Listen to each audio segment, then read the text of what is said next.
آج social media پر ایک video تیزی سے وائرل ہو رہی ہے جس کا تعلق سیالکوٹ کے علاقے ماڈل ٹاؤن میں واقع جامعہ مسجد کوثر سے بتایا جا رہا ہے۔ آپ اس وقت اس ویڈیو کے مناظر اپنی اسکرین پر بھی دیکھ سکتے ہیں۔ جیسا کہ ویڈیو میں دیکھا جا سکتا ہے کہ مسجد کے اندر لوگوں کی شدید لڑائی اور لوگوں کی بد نظمی کا منظر ہے۔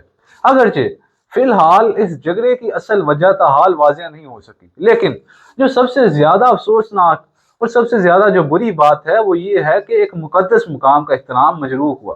مسجد وہ جگہ ہے جہاں ہم سکون، اتحاد اور عبادت کے لیے جمع ہوتے ہیں، جہاں ہم اپنے رب کے آگے سر جھکانے کے لیے جمع ہوتے ہیں۔ لیکن جب اسی جگہ پر شور شرابہ اور جھگڑا ہو تو یہ ہم سب کے لیے لمحہ فکریہ ہوتا ہے۔ اختلاف ہر معاشرے میں ہوتا ہے، مگر مسجد جیسے مقام پر تحمل اور بردباری کا مظاہرہ کرنا ہم سب کی ذمہ داری ہے، ہم سب کا عین فرض ہے۔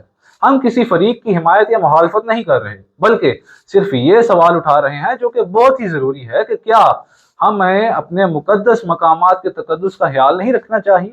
اللہ پاک ہم سب کو ہدایت دے، ہمارے دلوں میں نرمی پیدا کرے اور ہمیں اتحاد و اتفاق کی راہ پر چلنے کی توفیق عطا فرمائے۔ آپ اس واقعے کے بارے میں کیا رائے رکھتے ہیں؟ کمنٹس میں ضرور اپنی رائے کا اظہار کریں۔ میں ہوں سید علی حیدر اور آپ دیکھ رہے ہیں تطویر میڈیا، اور ایسی اہم خبروں کے لیے تطویر میڈیا کو ضرور فالو کریں۔ شکریہ۔